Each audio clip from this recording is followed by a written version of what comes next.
먼저 오늘 강의에 앞서서 저희가 너무나 어렵게 모신 저희 최종희 교수님을 간단하게 말씀드릴 수 있도록 하겠습니다. 최종희 교수님은 현재 서울대학교 병원의 희귀질환 센터장으로 계시고 동병원의 임상유전체의학과 교수, 소아분과 그리고 소아신경과 교수님으로 재직 중이시기도 합니다. 학회 활동 역시 대단하신데요. 역시 대한소아신경학회 회장직을 포함해 정말 활발하게 활동을 하고 계십니다. 일단 저희 이 플랫폼인 마미톡은 많은 산모분들과 막 부모가 된 유저분들이 모인 커뮤니티인 만큼 아이들의 작은 움직이나 행동 하나하나를 궁금해하고 또 걱정을 하는 것 같습니다. 아이가 태어나서부터 성장 과정을 지켜볼 때 우리 아이가 바르게 잘 자라나고 있는 건가? 라는 이런 것들이 굉장히 궁금해서 이런 것들을 유심히 체크하시는 부모님들도 이미 많은 것 같습니다. 아이의 바른 성장과 발달을 위해서는 어떤 움직임을 좀 유심히 지켜보는 게 좋을까요? 사실 아이들의 발달 과정은 그러니까 한 순간에만 봐서 판단하는 거는 조금 곤란하고 또 걱정을 오히려 더 많이 할 수가 있거든요. 그래서 아이들 발달 과정을 지켜볼 때는 굉장히 중요한 게 이제 3개월에 목 가누기가 잘 되나, 5개월이 되면 아기가 뒤집을 수 있나, 그리고 또 한 6개월쯤 되면 앉혀놓으면 좀 앉고 그 뒤에 또 엎드려 있다 앉거나 누워 있다가 앉는 자세가 나오고 기는 자세가 나오고 또 붙들고 일어서서 걷고 돌쯤 되면 이런 주요한 대근육 발달 과정이 있는데요.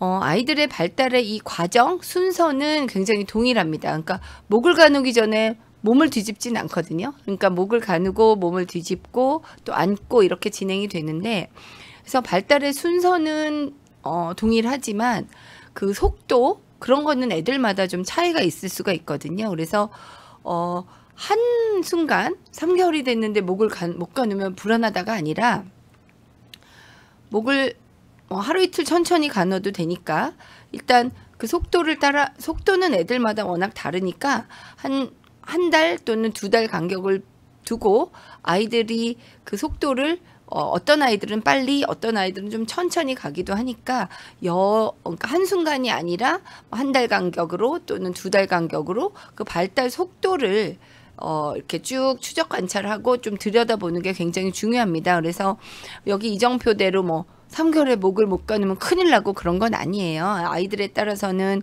2개월 좀 됐는데 벌써 목을 가누는 아이가 있는가 하면 3개월 좀 지나서 목을 가누고 그 뒤로부터는 쭈루룩 잘 쫓아가는 아이도 많아서 한순간에 발달 지연에 너무 초조해하지 마시고, 그러면 한 며칠 또 한 1, 2주 더 한 달 이렇게 좀 지켜보시는 게 굉장히 중요합니다. 그래서 전문가들도 한순간에 그 발달보다는 추적 관찰해서 발달의 속도를 그리고 순서를 좀 체크하는 게 중요하다 이렇게 얘기를 하고 있거든요.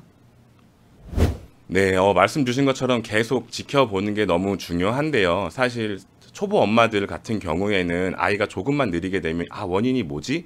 라는 생각을 하는 것 같아요. 그래서 병원을 가게 되는데 집 근처 병원에 가서 우선 기다려보자고만 계속 하시는 경우가 많다라고 저희가 의견을 좀 들었습니다. 꼭 그 말씀 주시는 것처럼 계속해서 시간을 지켜보는 게 최선일지 한번 여쭤보고 싶습니다, 교수님. 네, 그거는 이제 아까도 앞서 말씀드렸지만 영유아 검진 3개월에 그러니까 보통 이제 우리가 4주 때부터 그 예방 접종 시작하잖아요. 그러면 2개월 때 또 2, 4, 6개월에 반드시 예방 접종을 하지 않습니까? 그러면 그때 갔을 때 영유아 발달 검진 표를 체크를 하죠. 그렇게 보면 애매하게 조금 느리거나 못하는 게 있지만 4개월에 또 갔는데 또 체크를 합니다. 그러면 그 사이에 따라잡고 잘하면 괜찮습니다. 6개월에 한 번 더 보죠. 그때까지 못하면 이제 그때부터는 좀 생각을 해보셔야 되고요. 적어도 정상 발달 수준과 본인 아기의 발달 수준이 연속해서 3번 정도 1, 2개월 이상 차이가 난다. 그러면 조금 더 큰 병원에 가서 발달 평가를 제대로 그리고 원인 평가를 제대로 받아보는 게 굉장히 중요합니다. 근데 또 중요한 거는 발달 평가 리스트에 그거 영유아 검진 발달표도 있지만 소아과 선생님께서 기본적으로 아이들 신체 검진도 좀 하시거든요. 근데 발달 지연과 동시에 신체 검진상에서 이상 소견이 있다. 그러면 또 좀 빨리 보셔야 되는 그런 게 있어서 뭐 한 가지만으로 뭐 딱 얘기하기는 굉장히 어려운 부분이 있습니다.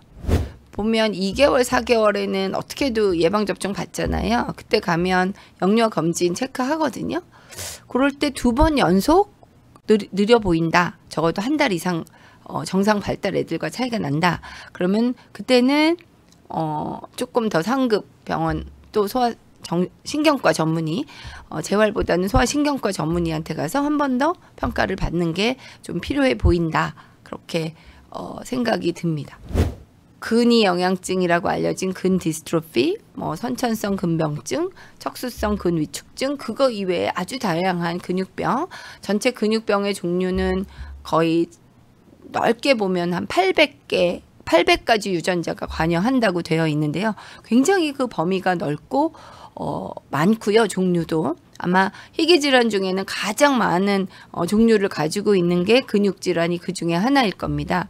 근데 보시면 뭐 근디스트로피 같은 경우에도 선천성 근디스트로피는 아주 아기 때 발병하지만 뭐 두셴형은 한 보통 눈치채는 게 4-5살, 두셴형 근위영양증은 증상이 나오는 시기가, 나머지 다른 근디스트로피나 근위영양증은 뭐 10대 후반부터 20대 후반, 30대, 심지어 40대 후반에까지 증상이 그렇게 나타나는 시기가 굉장히 다양해서 좀 진단하기 어려운 부분들도 있고요. 또 선천성 근병증 또한 그 안에 유전자가 무려 200개가 넘기 때문에 각 유전자 질환마다 병이 생기는 시기, 뭐 그다음에 진행하는 속도 이런 것들이 다 달라서 전문가의 그 진단을 받는 과정이 굉장히 중요한데 전문가조차도 근육병의 종류에 따라서 진단을 하는 건 굉장히 어렵습니다. 이제 그 중에 척수성 근위축증, 이 경우는 저희가 특별히 더 조기 진단을 하려고 애를 쓰는데, 척수성 근위축증은 아무래도 최근 들어서 눈부신 그런 치료제 개발, 유전체 연구 그런 것들에 힘입어서 실제로 급여와 그런 게 가능한 치료제가 지금 나와 있기 때문에 척수성 근위축증 같은 경우에는 조금 더 빠르게 진단하는 게 굉장히 중요합니다. 근데 척수성 근위축증도 무려 유형이 3개나 있어서 1형, 2형, 3형의 일부는 아기 때 생기지만 아주 또 3형의 후반기라든지 4형 같은 경우에는 성인이 돼서 생기는 경우도 있어서 척수성 근위축증 동안 굉장히 그 예후나 아니면 발생 시기나 그런 것들이 다양하죠. 그래서 이제 그럼에도 불구하고 저희가 다른 근육 질환들은 아직까지는 뭐 아주 일부를 제외하면 뭐 물론 근육 질환 중에서도 치료가 가능한 질환들도 있습니다만, 이렇게 유전자 치료제 접근이 가능한 그런 근육병은 역시 척수성 근위축증이 가장 중요하고, 또 그래서 치료제가 있으니까 일찍 찾아야 되는 거죠. 그래서 척수성 근위축증은 한 우리나라 같은 경우에는 그 성인 한 60에서 80명 사이 중에 1명 정도가 보인자의 비율이 꽤 됩니다. 따라서 이 병은 보인자이신 분들끼리 결혼을 하면 척수성 근위축증 아이가 태어날 확률이 25%니까 뭐 희귀질환이긴 하지만 가족력이 없어도 얼마든지 척수성 근위축증은 진단될 수가 있는 거죠.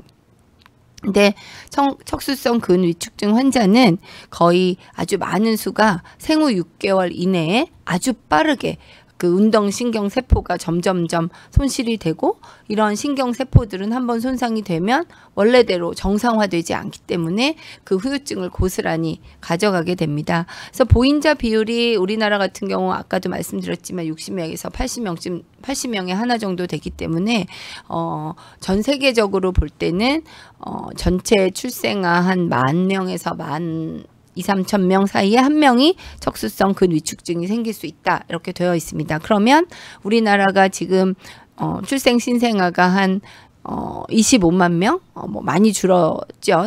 근데 25만에서 30만 명 정도라고 하면 적어도 1년에 1형, 2형, 3형, 뭐 4형까지 다 합쳐서 만 명의 하나라고 러프하게 잡아도 한 25명에서 30명 정도의 척수성 근위축증 환자가 태어날 수 있겠다. 이렇게 예측을 할 수 있겠습니다.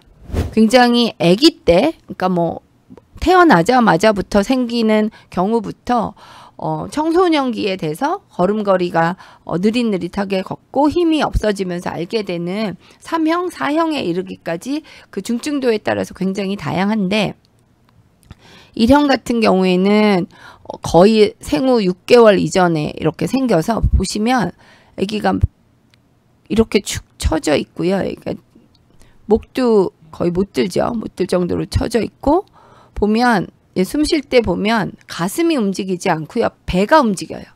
가슴의 근육이 이미 약해져 있어서 호흡 근육이 약해져 있어서 배로 대신 이렇게 배 횡격막을 들었다 내렸다 하면서 저렇게 배로 숨을 쉬거든요. 그렇게 아주 일찍 시작하는 아이부터 2형의 경우에는 혼자 앉기까지는 되는데 그 이후부터 뭔가 앉을 때도 힘이 없고 그 다음부터 무릎 서기 안 되고 이러면 이제 의심할 수 있는 이런 2형. 그 다음에 이제 3형은 어떻게도 걷기까지는 되는데 뭔가 걸을 때 보통은 돌 때 걷는데 걷는 독립보행이 되는 시기도 좀 한 18개월, 20 몇 개월 이렇게 늦을 뿐만 아니라 그 이후에도 걷긴 걷는데 뭔가 속도도 느리고 계단도 잘 못 올라가고 이런 유형의 이제 근육 힘 약화 이런 걸로 이제 보통은 그러니까 증상이 이제 발현이 됩니다. 그 실제로 신생아 선별 검사라는 건 사실 치료하지 못하는 병보다는 치료가 가능한 병에 집중을 해야 합니다. 예를 들어서 제가 이제 늘 강조하지만 한 5, 60대에 병이 생기는 그런 병들도 있거든요. 치료를 할 수는 있지만 근데 그 5, 60대에 생기는 병을 과연 신생아 때 알아야 될까? 그건 굉장히 다른 문제거든요. 더더군다나 치료도 못하는 그런 병들. 그 다음에 아는 건 좋은데 이게 치료 방법도 마땅치 않고 또 그 병을 안다고 해서 꼭 아주 심한 증상이 발생할 건지를 예측하기도 어려운 그런 병들을 굳이 신생아 시기에 알아야 될까? 치료하지 못한다면 그냥 증상이 생기는 그 시기에 좀 알고 거기에 적절한 대처를 하는 게 맞거든요. 그래서 보통은 신생아 선별 검사를 하는 병에 대해서는 보통 조건이 이렇게 있어요. 질병이 굉장히 생명을 위협할 정도로 심각해야 한다. 그리고 치료제가 있어야 돼요. 치료제가 있어야 일찍 찾으면 빨리 치료제를 도입해서 병을 고칠 수 있고 그 질환의 자연 경과를 바꿀 수 있으니까. 그리고 질병의 특성상 증상이 나타난 이후에 빠르게 진단하는 것들은 이미 손상된 걸 바꿀 수 없으니까 증상이 나타나기 전에 진단하면 손상을 최소화할 수 있는 그런 병들 위주로 해야 되고 또 이왕이면 검사가 간단해야 하고 그리고 검사 비용이 뭐 한 명 선별 검사하는데 1,000만 원, 2,000만 원 든다 이런 건 못하는 거예요. 그래서 국제적으로는 대개 10불 내외 미국 돈으로 한 15불에서 10불 정도 그러니까 $10 정도 되는 비용이 드는 거를 전국 규모의 이제 신생아 선별 검사를 하는 그런 합의 사항이 있죠. 그런 면에서는 척수성 근위축증도 그 중에 하나라서 이렇게 미국 이제 이런 WHO 권고 기준이 있다 보니까 미국뿐만 아니라 유럽, 브라질, 일본, 대만, 호주 지금 이제 지역별로 조금씩 파일럿 스터디라 그래서 연구들이 진행하면서 조금씩 더 확대하고 있고, 미국도 한두 개 주를 제외하면, 한두 개 주를 제외하면 거의 전 주에서 시행하고 있고, 캐나다도 이제 점점점 그 신생아 선별 검사를 하는 주를 확대하고 있습니다. 왜냐하면 저게 이제 비용이 드는 문제다 보니까, 특히 자치 제도를 시행하고 있는 그런 정부에서는 그 자치구와의 협의도 필요한 거니까요. 그래서 우리나라도 이제 좀 할 때가 되지 않았나, 저희 전문가들은 그렇게 생각을 해서 신생아 선별 검사 SMA도 했으면 좋겠다. 고가의 약제니까. 그래서 이왕이면 최대한의 조기 진단에서 최대한 아기들이 병을 그 핸디캡을 좀 덜 안고 살아갈 수 있도록 그렇게 해주자. 그런 운동들을 많이 하고는 있습니다. 8개월에 한 손만 쓰는 아기는 반드시 전문가 진단 받으셔야 됩니다. 왜냐하면 아이들이 왼손잡이 오른손잡이 결정되는 건 돌이 넘어서거든요. 그러니까 돌 때까지는 거의 양손을 동일한 빈도로 움직이고 동일하게 봐야 되기 때문에, 동일하게 이제 움직이고 양쪽이 대칭적이어야 하기 때문에 저거는 한 손만 쓰는 아기는 반드시 전문가 진단을 받으시는 게 중요하겠습니다. 아이들의 오른손잡이 왼손잡이 결정되는 건 돌이 넘어서거든요. 그래서 주먹 꼭 쥐고 있고 한 손만 쓰고 저거는 뇌에 어떤 이상이 있는지를 반드시 점검하고 넘어가야 되는 사항이라서 전문가 만나셔야 된다고 생각이 됩니다. 그 견인 반응을 엄마들이 자꾸 이제 본인이 해보고, 또 소아신경과 전문의들이 아닌 이제 소아과 선생님들 중에는 견인 반응에 대해서 너무 걱정이 많으셔가지고 막 안 된다고 그러시는 분들이 계신데, 견인 반응은 안 되면 연습시킨다고 되진 않고요. 자꾸 해보면 연습한다고 생각하지만 그거는 시간이 지나서 그냥 되는 거예요. 연습시켜서 되는 게 아니라. 그래서 연습시켜서 되는 거라면 그 시기에 원래 되는 아이라서 꼭 연습시켜야 될 필요는 없고, 정말 견인 반응을 못하는지, 저게 의학적으로 문제 있을 만큼 견인 반응을 못하는 건지. 그러니까 견인 반응을 못한다는 게, 제가 이제 진료실에서 엄마들이 견인 반응 못한다고 막 걱정하셔서 오시는데, 실제 해보면 못하지도 않고요. 다른 긴장도나 이런 것도 괜찮고 다른 발달이 괜찮으면 그래서 저 견인 반응을 누가 체크했느냐가 굉장히 중요해서요. 저거는 뭐 소아신경과 전문의한테 한번 상담을 받아보시는 게 좋겠습니다. 저 질문만으로는 제가 뭐라고 확답을 드릴 수는 없는데 연습시킨다고 되는 일은 아닙니다. 맞습니다. 건보 재정에 부담이 될 수 있겠죠. 그래서 전문가들이 신생아 선별 검사를 만약에 이제 정부가 하겠다고 한다면, 선별 검사는 확진 검사와는 다릅니다. SMA 확진 검사는 MLPA라고 SMN1의 유전자를 보고 그 백업 유전자의 카피 수를 재고 확진하는 검사이기 때문에 비용이 비싸죠. 굉장히 몇십만 원 합니다. 근데 선별 검사는 검사 방법을 바꿉니다.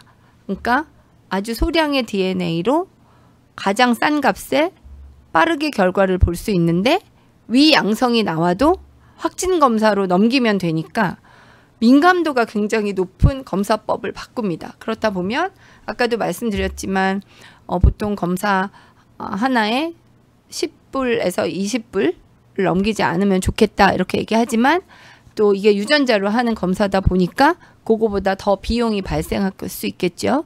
저희가 그리고 또 대규모로 하면 비용을 낮출 수 있는 과학적 방법은 굉장히 많으니까, 그래서 뭐 아주 고가라고 책정을 해서 한 명 선별 검사 하는데 한 5만 원쯤 든다.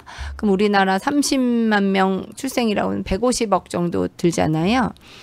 이제 150억 정도 들어서 SMA1인 환자를 한 6명 정도 찾았다. 그럼 그 아이에게 투여되는 약값은 뭐 100억 정도가 되겠지만, 만약에 그 아이가 빠르게 진단받아서 치료하지 못했다.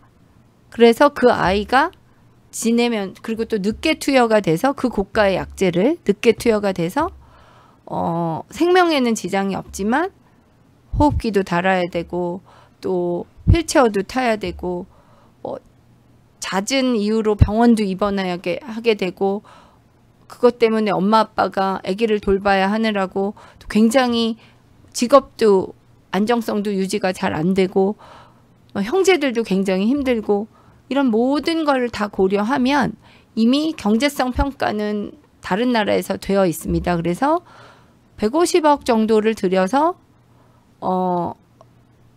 숫자가 많지는 않아도 그들과 그러니까 6명을 진단해도 실제로는 주변까지 다 합치면 30명의 삶을 바꾸는 거거든요. 그걸 이제 경제성을 이렇게 계산을 이미 다 다른 나라에서 마쳤고요. 했는데 그거 이상으로 효과적이다. 경제적으로도 이런 것들 많이 알려져 있습니다. 그래서 건보 재정에 부담이 된다 안 된다는 사실 사회적 합의 같은 건데 이런 부분에 대해서 이미 다른 선진국과 다른 나라들도 고민을 많이 했고 다른 나라의 경험을 빌자면 당연히 재정적인 부담은 조금 있을 수 있으나 그 재정적 부담보다는 얻어가는 우리가 가져가는 사회적 이득이 크다. 그렇게 알려져 있어서 지금으로서는 이제 포함을 시키는 게 바람직하고 합리적이다. 그런 결론들은 전 세계적으로 공유하고 있는 상황입니다.